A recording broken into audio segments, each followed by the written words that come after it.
Alléluia. Alléluia. Alléluia. Alléluia. Alléluia. Alléluia. Que la paix de Dieu soit avec nous. Amen. Bien-aimés dans le Seigneur, nous avons entendu la lecture qui se trouve dans le livre de Jacques. Jacques chapitre 2, du verset 14 jusqu'à la fin. Jacques chapitre 2, du verset 1 jusqu'à la fin. Chapitre 14, oui, Jacques chapitre 2, du verset 14 jusqu'à la fin. Donc, on nous parle de la foi. La foi avec les œuvres et sans les œuvres. On va essayer de comprendre comment avoir la foi avec les œuvres et sans les œuvres. Parce que souvent, on ne se rend pas compte que la foi, déjà, il faut savoir déjà la signification de la foi. Comme Hébreux 11 nous dit, la foi, c'est une ferme assurance des choses qu'on espère. C'est-à-dire qu'en fait, que tu es en train d'espérer à quelque chose, mais tu ne l'as pas encore. Parce que quand tu n'as pas encore la chose, tu espères. J'espère avoir du travail. J'espère avoir de quoi manger. J'espère trouver un appartement. J'espère avoir des papiers. J'espère. Donc, on espère toujours en quelque chose. Et quand tu espères, il faut que tu mettes l'assurance. Parce que faut que tu aies cette assurance parce que à travers la démarche que tu es en train de faire, il faut que tu dis dans ton cœur, tu résous dans ton cœur que tu as déjà la chose. Voilà. C'est-à-dire que tu marches avec une assurance en disant que je cherche du travail et que, comme on dit, vouloir c'est pouvoir, mais il faut avoir aussi de la volonté. Ce n'est pas en cherchant du travail et que tu te réveilles à 15 heures et on dit que ah mais je ne trouve pas du travail. Or, quand tu envoies des CV, il faut que tu appelles. Il faut être motivé aussi d'aller voir les patrons. Parce que si tu n'es pas motivé, tu ne peux pas avancer. Tu ne peux pas obtenir quelque chose. Donc, la foi, c'est une ferme assurance des choses qu'on espère. Et puis là, il y a encore une démonstration de ce qu'on n'a pas encore reçu. C'est-à-dire que tu l'as déjà dans ton cœur. Mais tu l'as. Parce que c'est la foi qui parle. Parce que Jésus-Christ nous a démontré beaucoup d'exemples dans la Bible à travers la foi. C'est pour ça que nous sommes là. Là, comment on appelle c'est quoi? C'est Philippiens, Éphésiens, non? Éphésiens 2. Éphésiens 2, verset 8 nous dit quoi? C'est juste pour essayer de comprendre. C'est Éphésiens 2 à partir du verset 8.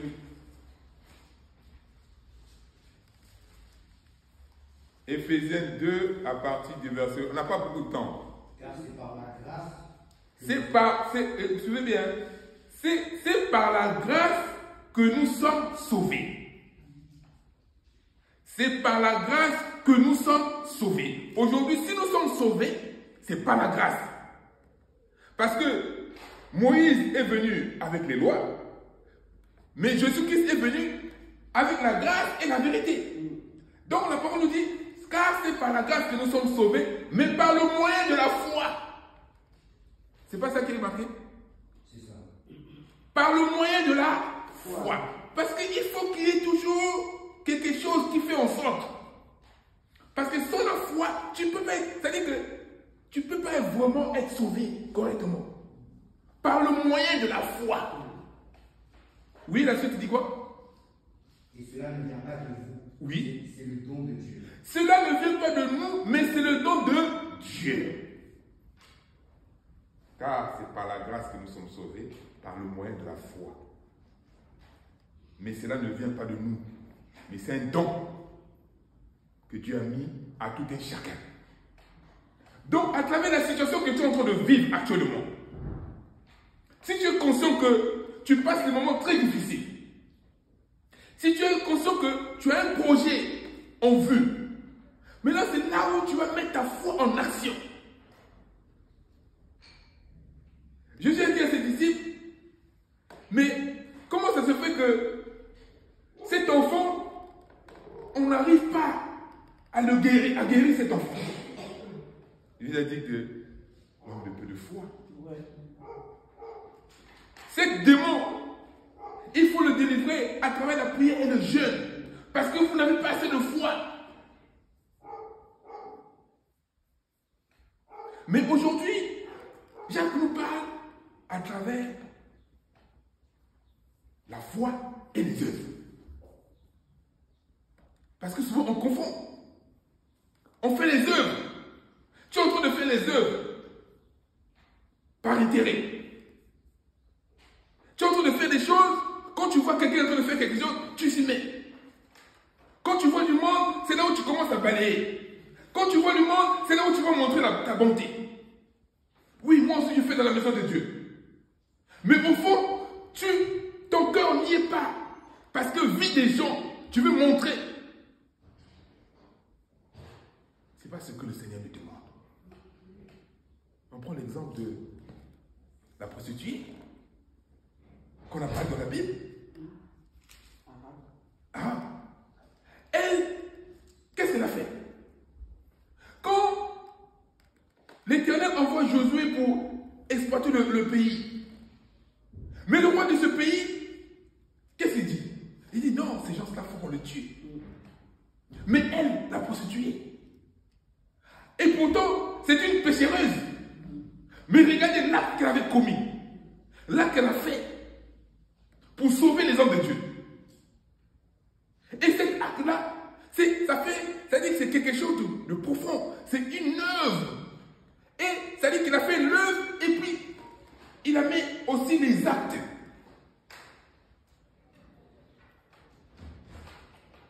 Vous voyez? Quand les gens sont venus vers lui, qu'est-ce qu'il fait?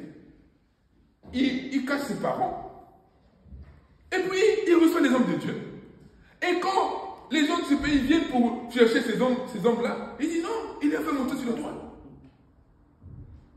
Parce qu'elle avait la foi que Dieu, ça c'était les hommes de Dieu, et que Dieu devait faire miséricorde à travers sa famille. Et il a demandé, si je fais ça, à condition aussi que vous aussi, vous faites quelque chose pour ma famille. Mais Dieu a pris conscience, Dieu a pris acte de ça. Mais Dieu n'a pas vu que cette femme avait une mauvaise vie. C'est pour ça que souvent, on est là souvent en train de critiquer les uns et les autres, sans savoir la foi. On ne sait pas quel esprit qui pousse cette personne à se comporter comme ça. C'est pour ça que quand nous voyons des choses comme ça, il faut prier pour la personne. Ça ne sert à rien de critiquer, ça ne sert à rien de faire des choses, de dire non. Quand tu vois, surtout nous les hommes de Dieu, qui croient, qui voient que Dieu nous montre souvent, vis-à-vis. Dieu nous parle souvent par des visions, par des songes, par des prophètes. Et quand tu vois ta soeur ou ton frère est en train de commettre quelque chose, et essaie de le ramener avec un esprit de douceur. La femme a été sauvée, elle et sa famille. Mais à travers l'œuvre qu'il a faite, à travers la foi qu'il avait. Aujourd'hui, tu vois ton frère, il a faim, il a besoin de toi, mais toi tu as quelque chose à manger, mais tu dis que la paix de Dieu soit avec toi. Mais elle est où tes œuvres? Toi qui dis que tu as la foi, tu dis que tu as la foi, mais quelqu'un qui a une situation qui est compliquée et qu'il a besoin de toi, mais toi tu dis non, vas-y en paix, que Dieu te bénisse. Ce n'est pas ce que le Seigneur nous demande. Mes frères et sœurs dans le Seigneur, c'est quelque chose de profond. Vous savez que ce que nous venons faire ici, là, ça c'est capital. La lecture d'aujourd'hui, c'est capital pour tout un chacun. Il faut montrer l'amour. Parce qu'on a besoin. Dieu a besoin que nous montrons l'amour à ses frères et à ses enfants. Parce que sans l'amour, on ne peut pas avancer. Dieu, il est amour. Il dit, si vous m'aimez, gardez mes commandements. Et les commandements que je vous demande, c'est de vous aimer les uns et les autres. Et faites mon œuvre, en esprit et en vérité. Faites mon œuvre en esprit et en vérité. Sinon, aujourd'hui, Dieu a décrété, vous avez décrété un couvent. Mais à travers ce couvent-là, si les cœurs ne sont pas purs, si les cœurs ne sont pas purs, s'il n'y a pas d'harmonie, s'il n'y a pas l'entente, c'est comme si nous faisons les choses en vain. Daniel, quand il a demandé, il cherchait un truc. Il a fait une complète à l'Éternel. Il a demandé à Dieu. Il a dit non, je vais faire un couvent de 3 semaines. Mais dès le jour où il a commencé à faire son couvent, Dieu l'avait déjà répondu. Parce qu'il avait vu son cœur. C'est ça. Si nous voulons vraiment que, à partir d'aujourd'hui, tout ce que nous voulons que Dieu réponde, être présent à nos prières, il faut que déjà nos cœurs soient purs. Et enlevons déjà toute mauvaise pensée. Tout ce qui ne confesse pas le nom de Dieu. Il faut voir ton frère et ta soeur comme toi-même. Mais si on veut toujours avoir des regards négatifs en travers parce qu'elle n'a pas de moyens, ou elle n'a pas de travail, ou elle n'a pas de papier, ou elle n'a pas... Et quand on commence à avoir ce genre de pensée, ça ne peut pas avancer. Daniel 10, verset, comment on appelle? On va essayer de finir avec ça. Daniel 10, 12.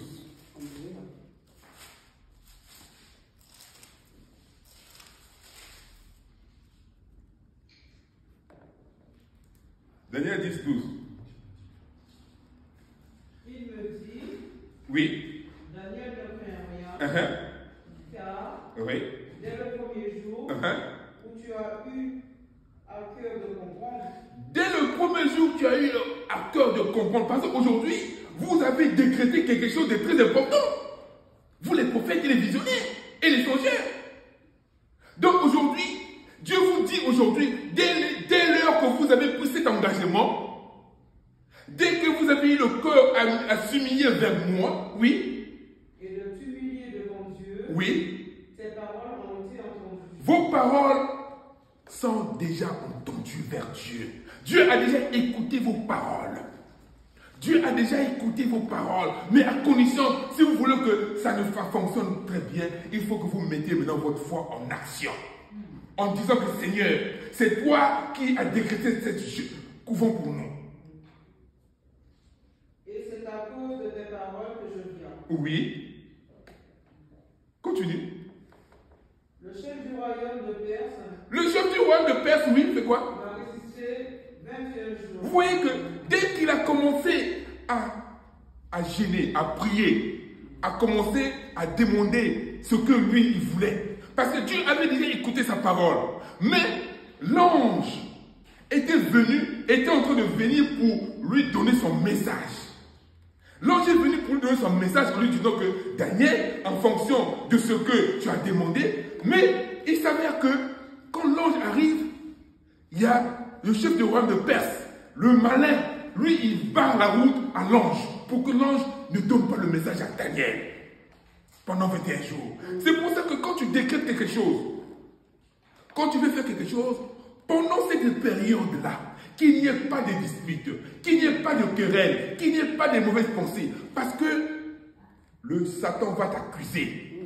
Si vous êtes là, il faut vous dire qu'il y aura toujours quelque chose qui va arriver de mauvais. Mais si tu n'es pas attentif, à ça, tu vas voir que ce que tu vas faire, ça va être en vain. Ce que tu vas faire, ça va être en vain.